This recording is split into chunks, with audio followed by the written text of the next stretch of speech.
90 सीटों पर काउंटिंग शुरू हो चुकी है। देखिए 8 बजे का समय निर्धारित किया गया था कि 8 बजे काउंटिंग शुरू हो जाएगी। ठीक 8 बज चुके हैं।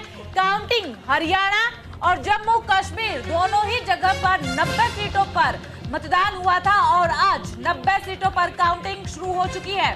हरियाणा जम्मू कश्मीर विधानसभा चुनाव से जुड़ी हुई ये बड़ी खबर इस वक्त आपको बता रहे हैं। कुछ देर बाद ही रुझान आने भी शुरू हो जाएंगे। काउंटिंग शुरू हो चुकी है दोनों जगह पर।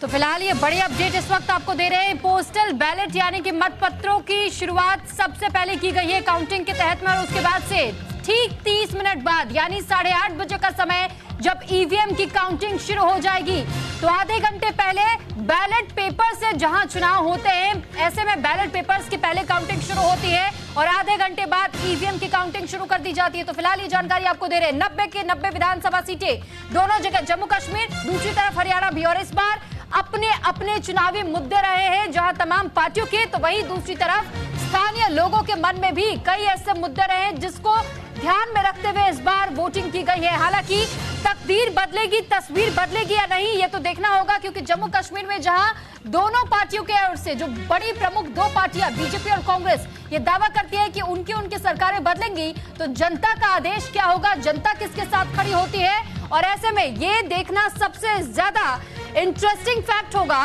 क्योंकि जहां एक और कांग्रेस भी कई बार ये कह चुकी है कि हरियाणा में भी 10 सालों का सूखा इस बार समाप्त होगा, तो वहीं दूसरी तरफ नायब सिंह सैनी को भी आप सुन चुके हैं और तमाम बड़े दिग्गजों को भी आप सुन चुके हैं कि हरियाणा में दोबारा से सरकार बीजेपी की आएगी। वहीं जम्मू कश्मीर में भी ठीक ऐसा ही नजारा नजर आता है। बीजेपी अपनी सरकार बनने का दावा करती है, तो दूसरी ओर नेशनल कॉन्फ्रेंस और गठबंधन में कांग्रेस है जो कि ये दावा कर रही है कि वहां उनकी सरकार बनेगी।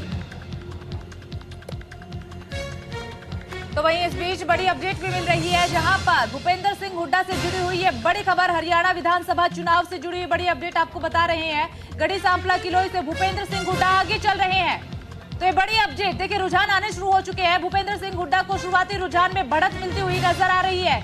बीजेपी की मंजू हुड्डा पीछे चल रही है और ऐसे में कांग्रेस से कैंडिडेट और बड़े चेहरे भूपेंद्र सिंह हुड्डा को शुरुआती रुझान में बढ़त मिल रही है, लेकिन बीजेपी की कैंडिडेट मंजू हुड्डा पीछे चल रही है। यहां पर वैसे तो कांटे की टक्कर देखने को मिल रही थी। रोहतक सीट का अगर जिक्र करें जहां पर 4 सीटें आती है, 3 सीटों पर सीधा सीधा आंकड़ा जो है वो यही नजर आ रहा था एग्जिट पोल में कि कांग्रेस आगे है, लेकिन रोहतक से कांटे की टक्कर देखने को मिल रही थी। फिलहाल जो रुझान है वो गढ़ी सांपला से सामने आए हैं। भूपेंद्र सिंह हुड्डा आगे चल रहे हैं, बीजेपी की कैंडिडेट मंजू हुड्डा पीछे चल रही है। तो फिलहाल देखिए हरियाणा का जिक्र हम कर रहे थे कि हरियाणा में किस तरीके से, और वहीं दूसरी ओर एक बड़ी अपडेट जम्मू कश्मीर से भी। जम्मू कश्मीर विधानसभा चुनाव को लेकर के अपडेट दे दें। जम्मू कश्मीर के त्राल से ये बड़ी खबर है। शुरुआती रुझान में पीडीपी को बढ़त मिल रही है। पीडीपी के रफीक अहमद नाइक आगे इस वक्त, तो कांग्रेस के प्रत्याशी सुरेंद्र सिंह पीछे बताए जा रहे हैं। तो फिलहाल ये जो सीट बताई जा रही है पीडीपी के पास इस वक्त अच्छी जानकारी गई है, यानी कि त्राल सेक्टर को लेकर के बड़ी खबर हम कह सकते हैं, क्योंकि त्राल में जहां पर पहले से ही पीडीपी का गढ़ माना जाता है, ऐसे में त्राल सेक्टर में देखना यह होगा कि कांग्रेस भी मजबूती बनाए रखने की कोशिश कर रही थी, तो क्या पीडीपी यहां आगे बढ़ेगी या फिर कांग्रेस और नेशनल कॉन्फ्रेंस के गठबंधन को बढ़त मिलेगी। तो उधर अनिल विज भी आगे चल रहे हैं अपनी सीट से और कांग्रेस पीछे चलती हुई नजर आ रही है। जेजेपी के प्रत्याशी भी आगे चल रहे हैं। हरियाणा विधानसभा चुनाव से जुड़ी हुई ये बड़ी अपडेट आपको बता रहे हैं। अंबाला कैंट सीट से बीजेपी के अनिल विज आगे चल रहे हैं। कांग्रेस कैंडिडेट परमिल परी पीछे चल रहे हैं। जेजेपी के प्रत्याशी अवतार करधान तीसरे नंबर पर नजर आ रहे हैं। तो देखिए अनिल विज का गढ़ माना जाता है, 6 बार से विधायक रह चुके हैं और अच्छी खासी पकड़ जो है वो अंबाला में अनिल विज की मानी जाती है। फिलहाल वो आगे चल रहे हैं और दूसरे नंबर पर कांग्रेस कैंडिडेट, तीसरे नंबर पर जेजेपी के कैंडिडेट चल रहे हैं। शुरुआती रुझान जो है वो सामने आने शुरू हो चुके हैं।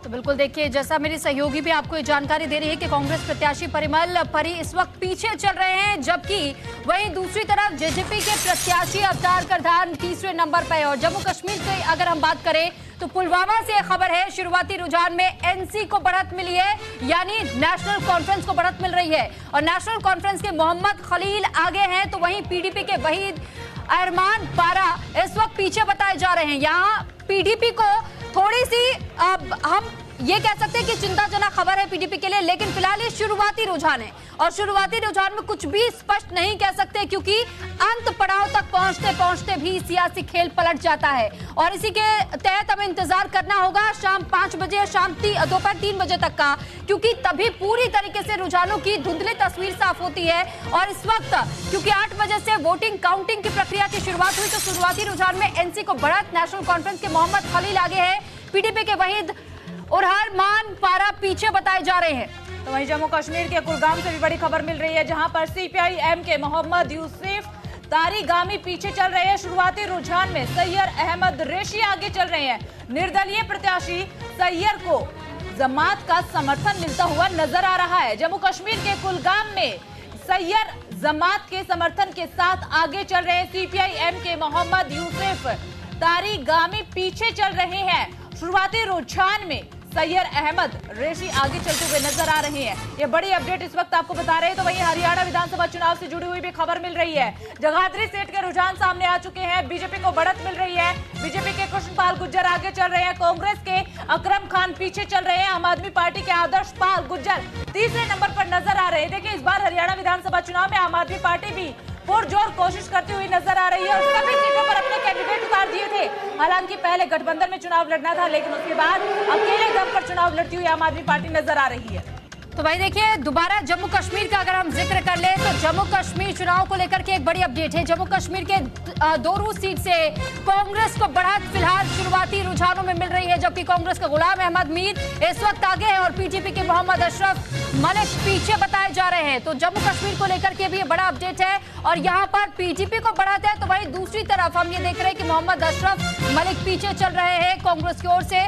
और ऐसे में एक एक करके तमाम शुरुआती जो रुझान है वो आने शुरू हो चुके हैं। सुबह 8 बजे से मतगणना की प्रक्रिया शुरू हो चुकी है और 8 अक्टूबर से पहले आपने देखा कि हरियाणा और जम्मू कश्मीर में, जहां जम्मू कश्मीर में 3 चरणों में चुनाव हुए, तो वहीं हरियाणा में 1 चरण में चुनाव। और आज नतीजे, शाहबाद सीट का रुझान भी सामने आ चुका है। शाहबाद सीट पर कांग्रेस को बढ़त मिलती नजर आ रही है। कांग्रेस प्रत्याशी रामकरण आगे चल रहे हैं। बीजेपी के सुभाष कलसाना पीछे चल रहे हैं। तो देखिए, लगातार जो रुझान है वो सामने आ रहे हैं। शुरुआती रुझान है, लेकिन तस्वीरें करीब करीब दोपहर 3 बजे तक स्पष्ट हो जाएंगी कि आखिरकार बढ़त किसे मिली है, इस बार सत्ता की चाबी किसके हाथ में जाने वाली है। शाहबाद सीट का हम जिक्र कर रहे हैं, जहां पर कांग्रेस को बढ़त मिलती हुई नजर आ रही है। कांग्रेस कैंडिडेट रामकरण आगे चल रहे हैं। बीजेपी के सुभाष कलसाना पीछे चल रहे हैं।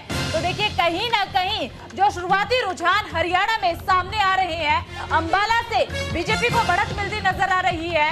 रोहतक की सीट गढ़ी सांपला से भूपेंद्र सिंह हुड्डा आगे चल रहे हैं। तो वहीं पर शाहबाद से भी कांग्रेस कैंडिडेट आगे चल रहे हैं। बीजेपी के कैंडिडेट पीछे हैं। तो देखिए, एक एक करके तमाम अपडेट्स हम आपको पहुंचा रहे हैं। हरियाणा के बाद अब एक बार फिर से जम्मू कश्मीर का भी जिक्र हम कर लेते हैं, जहां अभी मेरे सहयोगी ने आपको बताया शाहबाद सीट यानी कि हरियाणा की ये सीट है। यहां पर किस तरीके से कांग्रेस को बढ़त फिलहाल के रुझानों में मिलती हुई दिखाई दे रही है। बीजेपी पीछे चल रही है। तो वहीं दूसरी तरफ जब हम जम्मू कश्मीर का जिक्र करते हैं, अनंतनाग से भी एक खबर सामने आई, जिसमें यह बताया जा रहा है कि बिजबेहरा सीट को लेकर के जानकारी सामने आई है। बिजबेहरा में पीडीपी को बढ़त मिली है और ऐसे में देखिए, जम्मू कश्मीर का भी रुख करेंगे, लेकिन उससे पहले हरियाणा का जिक्र कर लेते हैं, जहां पर कांग्रेस की पकड़ इस बार काफी ज्यादा मजबूत मानी जा रही है। एग्जिट पोल में भी यही दिखाया गया है कि सत्ता की चाबी तो कहीं ना कहीं इस बार कांग्रेस के खाते में जाती हुई नजर आ रही है। 10 साल का सूखा कांग्रेस हरियाणा में खत्म करने जा रही है।